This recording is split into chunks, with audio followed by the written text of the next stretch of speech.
વિધાનસભામાં જોવા મળશે વિધાનસભાની ગુજરાતની વિખ્યાત કલાકૃતિ। વિધાનસભાને પહેલી વખત વિખ્યાત કલાકૃતિઓથી સજાવાઈ।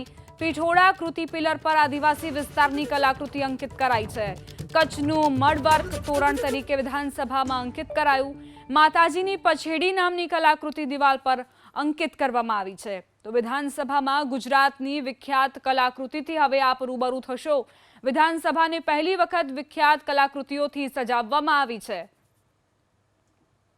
ગુજરાત વિધાનસભાની અંદર જેમ સમગ્ર ગુજરાતના અલગ અલગ વિસ્તાર, ક્ષેત્ર, ઝોન, જાતિ, જ્ઞાતિ, સમુદાયમાંથી ધારાસભ્યો પણ આવે છે, એ જ રીતે હવે વિધાનસભામાં અલગ અલગ વિસ્તારની જે કલાકૃતિ છે એ પણ જોવા મળશે।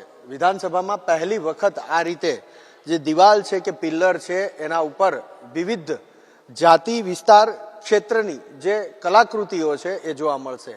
હાલ જે દ્રશ્ય આપને બતાવી રહ્યા છે મારા સહયોગી વિપુલ બાલધા, એ આદિવાસી સમુદાયનું, આદિવાસી વિસ્તારનું જે સૌથી વિખ્યાત કલાકૃતિ છે પીઠોડા, એ આ પીઠોડા ચિત્રકળા છે અને સામાન્ય રીતે એ વોલ પેન્ટિંગ એટલે દિવાલ ઉપર પેન્ટિંગ થતું હોય છે। તો આ જે અહીંયા વિધાનસભાના ગ્રાઉન્ડ ફ્લોર ઉપર જે પિલ્લર છે, પિલ્લર ઉપર આ પીઠોડા કલાકૃતિ અંકિત કરવામાં આવી છે એ જોવા મળશે।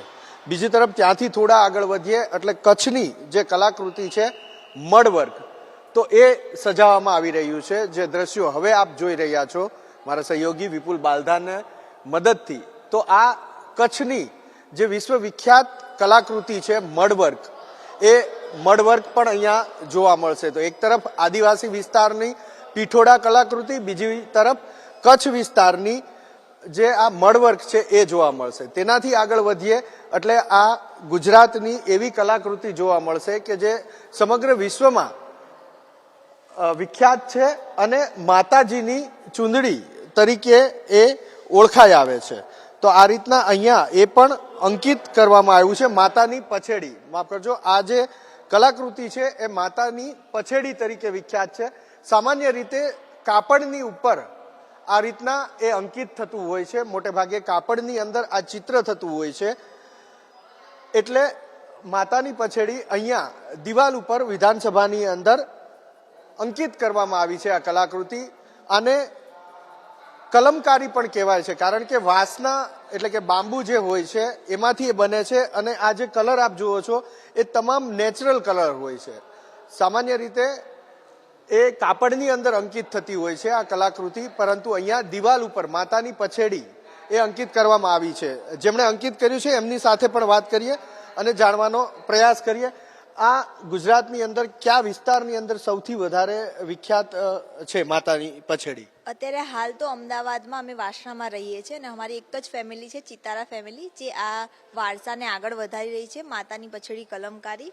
અને એમાં અલગ અલગ જે માતા છે એમની વાર્તાઓને અમે આલેખિત કરતા હોઈએ છીએ। અને આ જે સ્ટાઇલ બનાવી છે એ ટ્રી ઓફ લાઈફ છે, જેમાં અમે જે ટ્રી છે એને દર્શાવ્યું છે અને જંગલના હાથીને અહીંયા સ્થાન આપ્યું છે અને એવી રીતે આની કમ્પોઝિશન ક્રિએટ કરી છે, પણ જે જૂની સ્ટાઇલ છે એમાં। તો આ માતાની પછેડી એક કલાકૃતિ, બીજી કચ્છનું જે મડવર્ક છે એ, અને ત્રીજું પીઠોડા કલાકૃતિ। તો જેમ ધારાસભ્યો પણ અલગ અલગ વિસ્તાર, અલગ અલગ જ્ઞાતિ અને સમુદાયમાંથી વિધાનસભાની અંદર આવે છે, એમ હવે વિધાનસભાની અંદર આવતા લોકોને પણ ગુજરાતની જે સંસ્કૃતિ છે, કલાકૃતિઓ છે, અલગ અલગ વિસ્તારની હોય, અલગ અલગ જાતિ જ્ઞાતિ માટેની કે જે એ વારસો આગળ વધારી રહ્યા છે, એ તમામ લોકોની કલાકૃતિ પણ અહીંયા જોવા મળશે। કેમેરામેન વિપુલ બાલધા સાથે હિરેન રાજગુરુ, એબીપી અસ્મિતા, ગાંધીનગર।